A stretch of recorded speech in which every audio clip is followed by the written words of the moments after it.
Salve a tutti anime colorate, vi do il benvenuto in questo nuovo video. In questa giornata risponderemo alle domande del piccolo Ask che, nonostante ciò, siamo riusciti a creare, pur con pochi commenti, creato da Grizzly e da Sara. Vi ricordo che se avete voglia potete darmi ancora altri nomi maschili per il video Lo Bombi o Lo Passi che ho spiegato nella pubblicazione precedente, visto che ne ho ricevuti pochi e anche le stesse persone che hanno fatto nomi altre volte potrebbero dire altri nomi, purché siano nomi maschili, altrimenti il video non sarebbe veritiero, perché c'entra molto con i gusti affettivi, non posso dire altro, altrimenti YouTube si emoziona. Vi ricordo anche che potrete, se volete, abbonarvi con 4,99 € al mese oppure donare un grazie al canale o cliccare sulle pubblicità se volete, che ho cercato di non mettere troppo invasive. Ma rispondiamo alle domande. Sara mi chiede, escludendo la saga di Harry Potter, qual è il tuo libro preferito? Cara Sara, purtroppo devo dire che dall'età più o meno di 17 anni, che è stato quando ho letto l'ultimo libro di Harry Potter, le mie letture sono molto calate. Avevo ripreso con il libro del nostro amico Acchiappafantasmi, di cui non faccio il nome, ma io e lui purtroppo non ci sentiamo più e non voglio entrare nel merito del fatto per il quale non ci sentiamo più, perché non è giusto parlare degli assenti, nonostante tutto.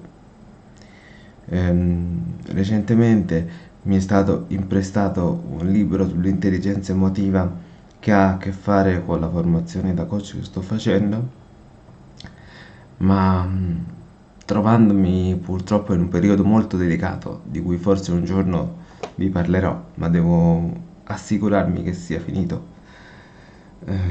Sono onesto, non l'ho ancora aperto e la persona che me l'ha dato lo sa. Quindi devo ritrovare il mio genere, perché l'ho perso molti anni fa, purtroppo. Se una donna, non sapendo qual è il tuo orientamento sessuale, manifestasse un esplicito interesse nei tuoi confronti, come reagiresti? Reagirei come vorrei che si reagisse a qualunque rifiuto, nel senso che noto, mio malgrado, che non tutti i rifiuti sono presi allo stesso modo. Nel senso, se parliamo di due persone eterosessuali, al di là che ci provi la donna o che ci provi l'uomo, tutto è legittimo, a parte qualche fuori di testa che non sa accettare i rifiuti. Se io ci provo con un uomo, sembra quasi che debba prima accertarmi che sia gay, temendo chissà quale reazione, oppure senza arrivare per forza all'approccio, anche per un semplice complimento. Se lo devo dire a una donna, tipo se lo devo dire a te che sei bella, io non ho paura, perché so che mi conosci in qualche modo un po'. E se ti dico che sei bella non vuol dire che sono diventato eterosessuale e voglio intervenire tra te e il tuo compagno. È semplicemente un apprezzamento che può far piacere senza per forza avere un seguito intimo. Ecco, io questa libertà con gli uomini non la sento. Perciò, se una donna ci provasse con me, essendo sicuro e tranquillo sulla mia sessualità, forse come nessun'altra cosa al mondo, eh, reagirei molto gentilmente. Guarda, mi dispiace, però non ce n'è. Ecco, ti avevo detto che mi sarei soffermato su questa domanda e così ho fatto. Quale canzone ti emoziona di più? Voglio rispondere senza pensare troppo a questa domanda. Allora, in amore, True Colors. True Colors sarebbe quella che vorrei mi venisse dedicata. Ma ci sono anche altre canzoni che mi emozionano per motivazioni diverse. Ehm, Happy di Pharrell Williams, a parte il periodo, normalmente dà una gran carica. Paradossalmente anche Zombie dei Cranberries mi è sempre caricato.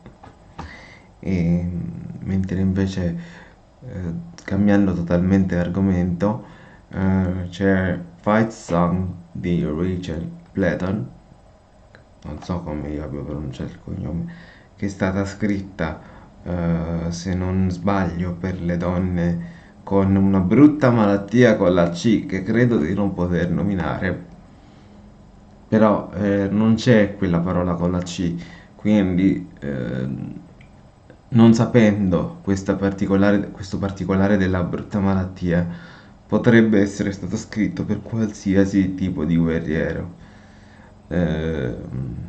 Perché il ritornello dice questa è la canzone della battaglia, non la canzone del GA, eccetera, eccetera. Quindi questa canzone mi emoziona parecchio insieme alle altre che ho detto e magari se me ne verranno altre le aggiungerò alla fine, ma penso che possa bastare così. Poi c'è un canale televisivo che segui più degli altri? Se sì, quali programmi preferisci? Mi sono messo a guardare serie TV ultimamente grazie ad una persona che mi ha dato l'accesso a Netflix gratuito e sto cercando di guardare Glee in questo momento, però il periodo, come ho detto, non mi invoglia purtroppo molto. Questo è un video mogio, lo so, e vi chiedo scusa, ma il canale è uno sfogo per me, quindi al momento non voglio chiudere. Se avessi la possibilità di far tornare in vita un personaggio famoso, chi sceglieresti e perché? Mia Martini perché aveva ancora molto da dare musicalmente alla- a noi, al nostro mondo, e perché scorrendo la sua biografia io credo che si sia sentita molto sola e poco amata, e quindi vorrei che fosse una mia amica per dirle Mia, non sei sola e il mondo ha ancora bisogno di te. Magari troverebbe finalmente un uomo che la ama. Ora risponderemo alle domande di Grizzly. Parliamo del giocattolo oggetto preferito della tua infanzia o della tua ritrovata fanciullezza, oppure del gioco preferito inteso come attività fatta in compagnia di amici o del videogame preferito. E parliamo neanche per sapere se è rimasta una pagina del tuo passato, se è una pagina che tieni sempre a portata di mano o se hai ritrovato una nuova fanciullezza.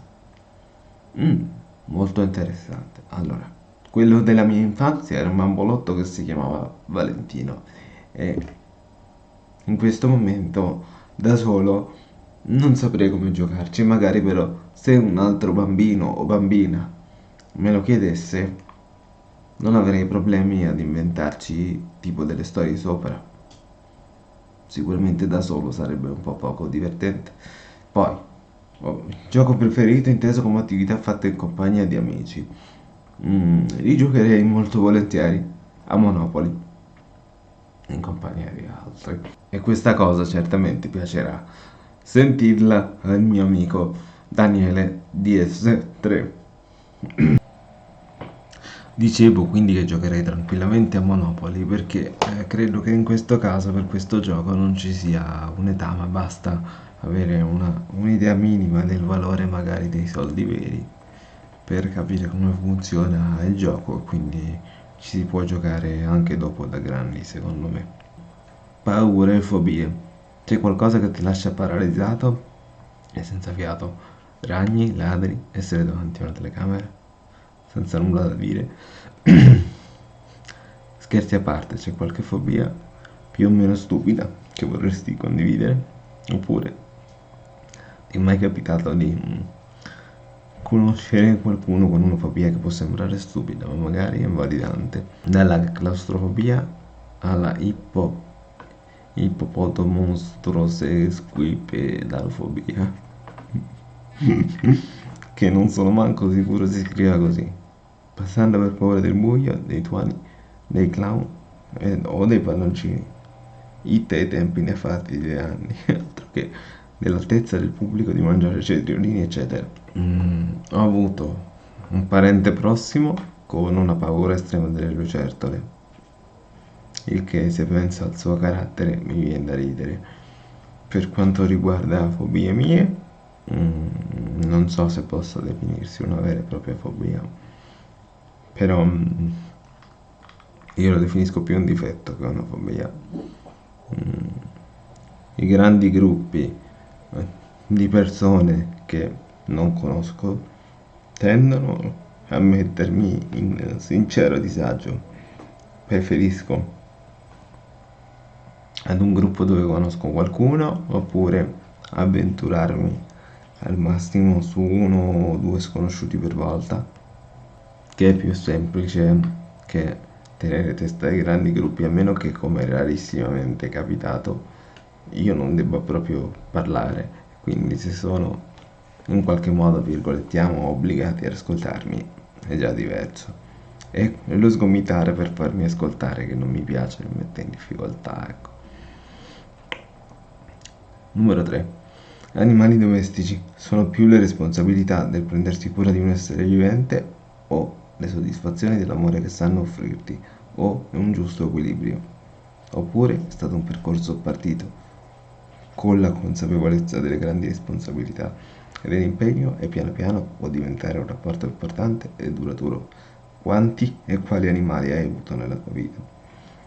Dunque, due gatti abitando in famiglia, di cui praticamente il secondo, povera Stellina, non ha avuto nemmeno un nome.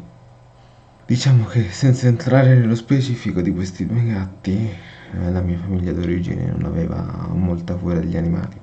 E qui mi fermo, veramente, perché è una storia che non mi sento di riferire. Poi c'è stata la prima prova del cane, ma io avevo davvero molta paura e in quel caso è stato affidato ad una buona famiglia che l'ha trattato benissimo, più di un figlio, meglio di un figlio. Credo che a quest'ora non sia più parte di questo mondo. Ehm, Però hanno conservato il nome che gli avevo dato io. E poi nel 2015, il 14 marzo del 2015, è arrivata la mia Freya. Delle responsabilità credo che non si possa fare un discorso unico, perché una taglia piccola ha un certo numero di responsabilità, una taglia media ne ha altre che io conosco solo in teoria e una taglia grande ne ha altre ancora. In piena coscienza dei miei limiti ho voluto una taglia piccola, non perché le taglie medie e grandi siano più brutte e cattive, assolutamente no, ma perché avevo la coscienza del fatto che avrei avuto bisogno di aiuto. L'amore impagabile e difficile da descrivere a parole è quello che molto spesso mi fa alzare la mattina quando altri motivi non ce ne sono, anche in questo periodo. E quindi io consiglierei a chi ha già una predisposizione verso gli animali di fare l'esperienza, di essere però preparati al fatto che l'ambiente italiano secondo me non accoglie adeguatamente gli animali. Ad esempio, ci sono supermercati che te lo fanno tenere in braccio se è di piccola taglia e supermercati in cui non se ne parla neanche, perché io sono d'accordo che non è bello che vadano intorno agli alimenti e alla frutta, però se un cane pesa 7 kg si può tenere anche in braccio, soprattutto se devi prendere due cose. Ci sono alberghi che si prendono la libertà di rifiutare il tuo cane anche se di taglia piccola, oppure che hanno detto a me in prima persona: Se vuoi la puoi legare nel giardino mentre vai a fare colazione, ma nella sala delle colazioni non puoi entrare. Ci sono posti, alloggi di vacanza che non ti fanno entrare il cane. Allora io mi dico, se una persona ha i soldi per andare in vacanza e ha i soldi per portarsi dietro anche il cane, perché devono andare in pensione? Con tutto il rispetto per chi ha le pensioni per i cani. Conosco una ragazza, che non so se ha voglia di essere nominata, quindi non la nomino, che ha cambiato luogo di villeggiatura per poter portare con sé il cane. E io avrei fatto lo stesso. Quindi chi prende un animale deve avere la coscienza che è una splendida responsabilità se si ha la predisposizione per amare gli animali, ma non tutto si può fare con i propri animali, purtroppo. Il lavoro dei tuoi sogni quale potrebbe essere? Si parla di qualcosa di più, virgolette, normale, che ne so, un posto statale in un ufficio pubblico con un percorso che porti ad un leggero e piacevole tran quotidiano, a colleghi simpatici e ad un pensionamento rilassante, oppure di qualcosa di esotico, custode di un'isola caraibica magari, o di fantascientifico, tipo parcheggiatore abusivo per aree atterraggio UFO. Allora, avendo un po' esaminato i lavori del futuro, diciamo che se io guadagnassi realmente da YouTube potrebbe essere una prima idea, oppure conservare comunque YouTube e fare un lavoro che esiste davvero e che è i soliti alberghi. Ci sono aziende che ti pagano per viaggiare, ti pagano per provare X albergo, purché tu faccia una recensione dettagliata. Penso di saper scrivere abbastanza bene, penso di avere una buona dialettica. È importante avere una traccia di partenza e quindi penso che sarebbe figo fare i recensori di alberghi. Casa dei tuoi sogni è quel posto dove semplicemente non deve mancare quel singolo oggetto che ti fa sentire a casa, oppure sogni una dimora a Beverly Hills con ettari di giardino, vigneto, uliveto, un bel castello, magari con presunte presenze di fantasmi, tanto da gettare il lavoro alle ortiche e aprirsi un B&B per spiritisti e appassionati. Il luogo paranormale può essere un'idea, purché io possa dormire la notte, purché le preferenze, le presenze siano benefiche, che quelle malefiche molto spesso hanno tre dimensioni, altro che.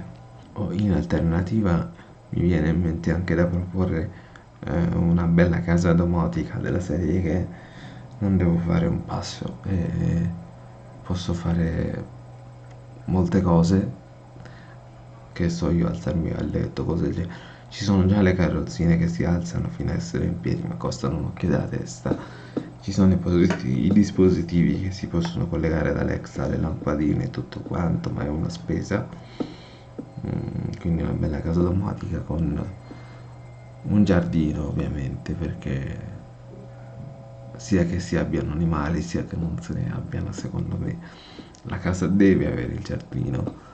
Pensate agli ultimi 2 anni quanto siano state contente le persone che avevano il giardino, in quanto anche in periodo di confinamento almeno si poteva andare in giardino.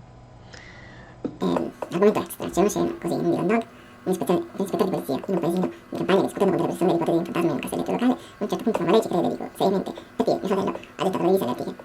Se comprava questo in un vecchio castello in Scozia organizza visite guidate a cacciatori di fantasmi e in un mese guadagniamo tutti i suoi animali. Parliamo di fumetti, leggi qualcosa o leggevi qualcosa? Mai letto di Landong o Martin Mister, Tex o roba del genere, Topolino? Io sono stato un avido lettore, credo dai 6 ai 17 anni più o meno. Poi è successo quello che ho detto sopra a Sara, quindi non mi ripeto.